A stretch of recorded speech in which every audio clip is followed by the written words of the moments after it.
যুবক একটা মেয়েকে দুইজন মানুষের সামনে বলল, আমি তোমাকে বউ বানাইতে চাই, তুমি যদি রাজি থাকো কবুল বলো। একই জিহ্বায় মেয়ে রাজি, দুই সাক্ষী বউ হয়ে গেল। আবার এই একই জিহ্বা নাড়াইয়া স্ত্রীটাকে যদি বলে তুমি তালাক, একই জিহ্বার কথায় তোমার স্ত্রী দূর হয়ে গেল। একই জবান, এই জিহ্বা দ্বারা বিচারপতি চেয়ারে বসে ফাঁসির আসামিকে বলে যদি তুমি খালাস বেকসুর, ফুলের মালা গলায় নিয়ে বাড়ি যাবে। আবার এই বিচারপতি একই জিহ্বা নাড়াইয়া যদি একটা নিরপরাধকে বলে পুলিশের হ্যান্ডকাপ লাগাও, নিরপরাধ আসামির কাঠগড়ায় দাঁড়াতে বাধ্য হবে। এই জিহ্বাটা এত চালাক, এত অ্যাডভান্স, এত মারাত্মক, আমি ঘুমাইলেও আমার জিহ্বা আমার কন্ট্রোলে থাকে না। জিহ্বা ঘুমের ভিতরেও কথা কয়, আমি জানিও না। একজনে এসে ঘুমের মধ্যে তোমাকে ডাক দিছে, আর কত ঘুমাবি, নামাজ পড়। কাঁচা ঘুম, ও ঘুমের মধ্যে দিছে কাঁচা গালি। গালি শুনে হে দৌড়, তোর মতো বন্ধুর দরকার নেই। পরে সকালে উঠে ফোন দিছে, বন্ধু কই? বলে কইটই করিস না, যে গালি দিছ। কই গালি দিছি? বলে সকাল ভোর রাত্রে ডাকতে গেলাম, আমারে চোখ খুইলা তাকায় গালাগালি করছে। বলে আস্তাগফিরুল্লাহ, কসম আমি একটা গালিও দেইনি। বলে গালি দিছ, কাঁচা গালি, যা জমিনে ধরে না। আল্লাহর কসম আমি ঘুমেছিলাম, কি জিহ্বা দিয়া বলেছি আমি কিছুই জানি না। তো জিহ্বাটা তো মারাত্মক, আমার কন্ট্রোলের বাইরে চলে। আল্লাহ বারবার বলেন এই জবান কন্ট্রোল করো, নবী বলেন জবান কন্ট্রোল করো। হাত কন্ট্রোল করা সহজ, কারণ হাত যদি অন্যায় করে রশি দিয়ে বেঁধে দাও আর অন্যায় করবে না। পা অন্যায়ের দিকে হাতে বেঁধে রাখো, আর যাবে না। কান তোমার অন্যায় কথা শুনে পট্টি লাগায় দাও, অন্যায় কথা শুনবে না। চোখ নাপাক জিনিস দেখে, সামনে চশমা কালো লাগাও, মেকআপ লাগাও, অন্যায় দেখবে না। হাত কন্ট্রোল করা সহজ, পা করলাম, চোখ করলাম, কান করলাম। জিহ্বাটা যে আমার থেকে অ্যাডভান্স বুঝে চালাকি করে, উল্টা পাল্টা কথা বলে, এটারে কেমনে আমি কন্ট্রোল করব? বলে রশি দিয়া বাঁধা যায় না, রশি দিয়া জিহ্বা বাঁধা যায় না। কষ্টেপ লাগাও। কি জিহ্বায় কষ্টেপ লাগবে? কথা বলেন না কেন? জিহ্বায় কষ্টেপ লাগবে না, এটা এমন এক মেডিসিন আল্লাহ দিয়া রাখছেন। জিহ্বার ভিতরে এমন পানি আল্লাহ দিছেন, লালা, অল টাইম জিহ্বাটারে তাজা রাখে। যদি কারো পানি শুকায় যায়, ডাক্তার কয় ডায়াবেটিস তোমার সীমা ছাড়ায় গেছে, তাড়াতাড়ি ঔষধ নাও। এমন ভাবে আল্লাহ জিহ্বাটারে তাজা রাখছেন। রাতের বেলা চিকিৎসা বিজ্ঞানীরা কয় এই লালার মধ্যে যে কি বরকত, তোমার পুরা চেহারায় যদি কোনো গোড়া হয়, তাহলে তুমি শাহাদাত আঙ্গুল বের করে জিহ্বার লালা তুমি নিয়া মুখে চেহারার কোন গোড়ার মধ্যে 3 বার লাগায় দাও, লালা নিয়ে ভালো হয়ে যাবে। চেহারার রোগে ঔষধ দেওয়া লাগবে না। তবে সারা রাত মোবাইলে আকাম কইরা যারা গোড়া উড়াইছো, তো ওটা যাবে না। সারা রাত মোবাইলে গুনাহ করছো, হাসো, তুই মরলে তোর মা খুশি হবে। তোর চরিত্র এত খারাপ, তোর কপালে কার অভিশাপ লইয়া আসছো আল্লাহই ভালো জানে। তুই এখন মরে গেলে হুজুরেরাও খুশি, কারণ তোর ব্যবহারে হুজুরেরাও কষ্ট পেয়েছে, তোর ব্যবহারে মা কষ্ট পেয়েছে, তোর ব্যবহারে বাবাও কষ্ট পেয়েছে, তোর ব্যবহারে শিক্ষকেরাও কষ্ট পায়। এই একটা মোবাইলকে কেন্দ্র করে তোর চরিত্র নাই, তোর লেখাপড়া নাই, মা বাবার সাথে আদব নাই, শিক্ষকের সাথে আদব নাই, আলেমের সাথে আদব রক্ষা নাই।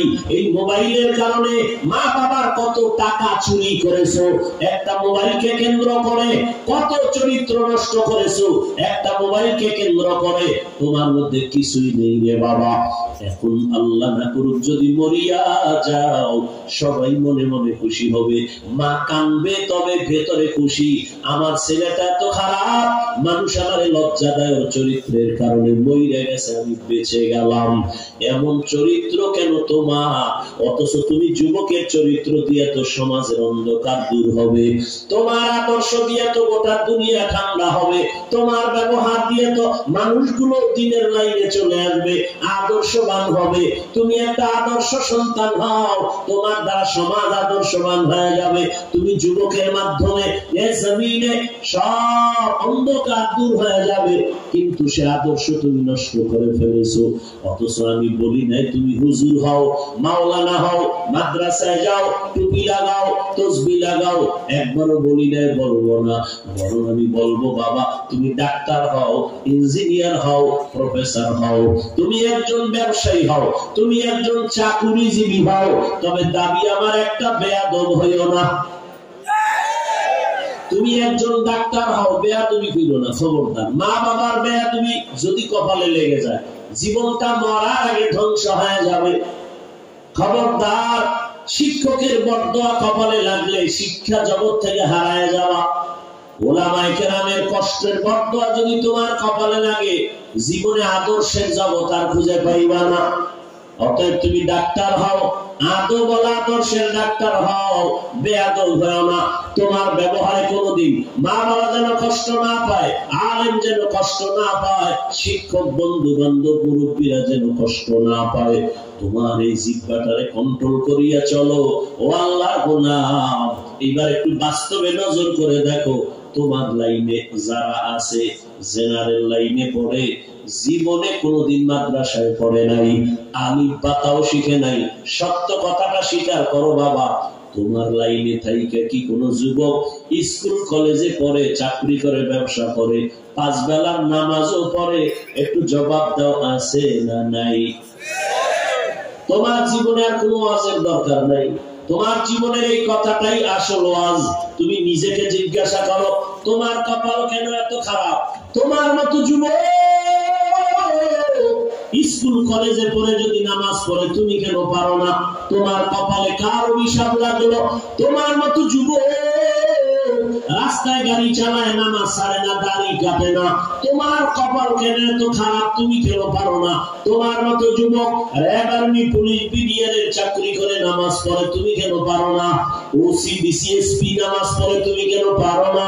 তোমার মতো যুবক জমিনে কৃষি কাজ করে, নদীর মধ্যে মাছ ধরে, নামাজ ছাড়ে না, বলো তুমি কেন পারবা না?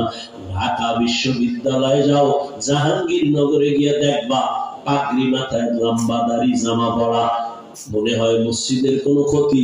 অথচ খুঁজা দেখো ঢাকা কলেজের ছাত্র, জীবনে মাদ্রাসায় পড়ে নাই। এমন রং কেন তোমার? বলে আলেমের নেক নজর লাগাইছি, ওলামায়ে কেরামের নেক নজরেই পরিবর্তন। তুমি ডাক্তার হও, তবে বেয়াদবি করে যদি ডাক্তার হও, তাসলিমার মতো জুতাকে জমিন থেকে পালাতে হবে।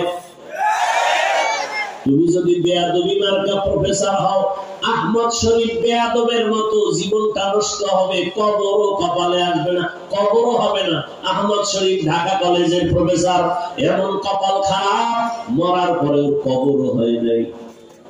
এমন বেয়াদবি প্রফেসর হইও না, এমন বেয়াদব ডাক্তার হইও না।